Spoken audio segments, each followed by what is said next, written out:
For me, I mean, there are many gods. I thought there was one.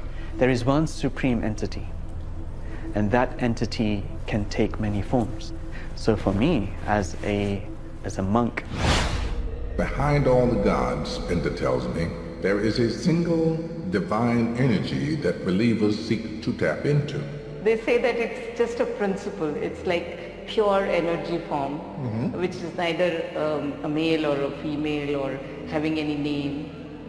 So they have just given one name, Brahman. So in the Western Church, Yeah. in Christianity, Judaism, even Islam, there is one God. It's pure energies. There's no name you can put to him. There's no face you can put to him. There's nothing you can touch. Can we make a comparison there? Yeah, it's like the tree having the trunk and then the branches and leaves also. We have the shade tree of Brahma, Yeah. right? Yeah. Okay. So beautiful.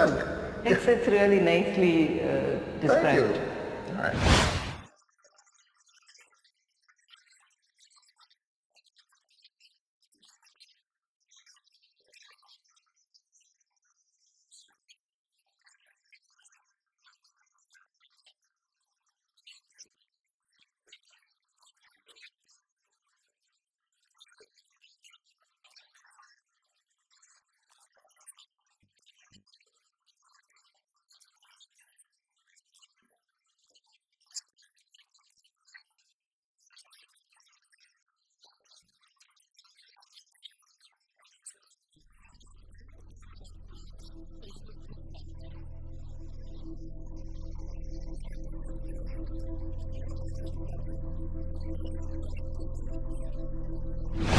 Look how amazing our Creator is. How can I ever get close to Him? Which, by the way, was a big problem of the people of the past. Manifestations of one God, as names of one God, you cut the link between the name and God. What do you then have? That is how polytheism occurs. Over time, their belief in idols started to develop. They went from a few idols to more and more and more and more. One entity who manifests is in infinite perfections via many names. And the reason they believed in idols because they thought, and they had this conception that God is so high, that one being is so high, that there's nowhere for us to connect to Him. So we have to have intermediaries. We have to have these deities that we can worship through. One God, many names. There is deep wisdom behind this. You have the development of Hindu monotheism. The idea that there is one creator, and Ram and Shiva and Vishnu and Brahma and all are instantiations of that one reality. They are avatars, avatars in Sanskrit, of that one reality. Right? They are manifestations of one God. This is a notion in Hinduism that has survived up to today. Are you criticizing our ancestors? Are you insulting our forefathers? This is the religion of our ancestors, and we're going to keep on doing what they're doing. This is our culture. This is our way. We are following the way of our ancestors.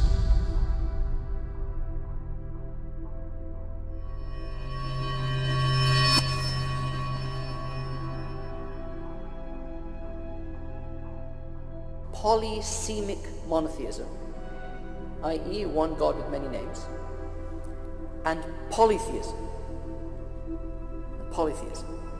What happens, the way that polytheism occurs, is that humans experience different manifestations of the attributes of God. There is the crops that come forth from the soil. There is the water that brings fertility and so forth and causes the crops to grow from the soil. There is the flood that decimates the crops. All right. There is the wind that brings coolness when you are hot, and then there's the hurricane that knocks down your homes. And you experience all of these things, and all of these things are manifestations of the attributes of God. Right? They are acts of God. Literally, this is our theological belief. Everything that happens is an act of God. All right. But rather than experiencing rahmah and hikmah and ilm and qudra and qahr and all of these different aspects as manifestations of one God, as names of one God, you cut the link between the name and God. What do you then have? So if you have Allah, who is Rahman, Rahim, Malik, Qudus, Salam, and you cut the link, what do you have? Then you have Allah, Wal Rahman, Wal Rahim, Wal Malik, Wal Qudus, Wal Salam. And now you have 7 gods instead of 1. That is how polytheism occurs. However, why does it occur? It's because Allah manifests His attributes to us in many different ways. How do we as Muslims process this unity in multiplicity? What is the reality of the situation? The reality of the situation is that there is one essence, one entity who manifests His infinite perfections via many names. Okay? So Allah, when He manifests Rahmah, is Ar-Rahman. Allah, when He manifests His dominion, is Al-Malik. Allah, when He manifests that sense of peacefulness after distress, is As-Salam, and so on and so forth. Is that clear to everybody? Everyone understand that? One God, many names. There is deep wisdom behind this. It is a wisdom that relates directly to human nature. Because human beings understand unity but perceive multiplicity. Clear on that? You understand what I mean? Humans can conceive of unity but perceive multiplicity. Alright? We see male and female, we perceive them as different. I perceive each of you as different. I understand that there is something that links all of us here, which is humanness. I understand that there is a unity that lies behind all of this multiplicity, right? But I perceive multiplicity. I perceive individuals, many different forms. I can extrapolate a unity, but I can't perceive the unity. The nature of man and the nature of God, there is a compatibility between the nature of man and the nature of God. And there is a connection between them, and that connection, going from God to man, is creation, and going from man to God is worship. We have a many-named God. We have a many-named God. Now think about the idea of this in a polytheistic society. So even in Hinduism, all right, you have around the turn of the 2nd millennium, around 1000 AD, you have the development of Hindu monotheism. The idea that there is one creator, and Ram and Shiva and Vishnu and Brahma and all are instantiations of that one reality. They are avatars, avatars in Sanskrit, of that one reality. Right? They are manifestations of one God. This is a notion in Hinduism that has survived up to today. My aunts are Hindu. My aunts are Hindu, and they will tell me, we believe in one God. We believe in one God. I said, but you've got an idol of Ganesh sitting in front of me. That's just for us to concentrate on. That's like you have a picture of the Kaaba on your musallas. Huh? But I don't worship the Kaaba, but we don't worship the idol. Okay. Look how amazing our Creator is. How can I ever get close to Him? Which, by the way, was a big problem of the people of the past.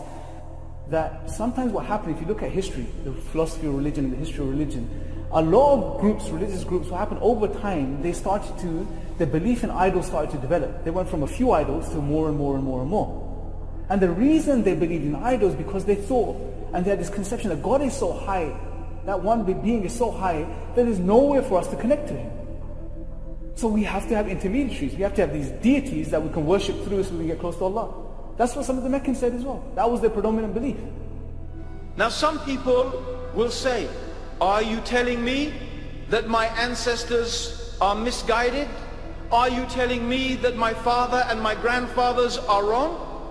Well, in response to this, I will ask you, are you telling me that your father and your grandfathers are infallible? That they could make no mistake? That they could not possibly in any way fail to misunderstand?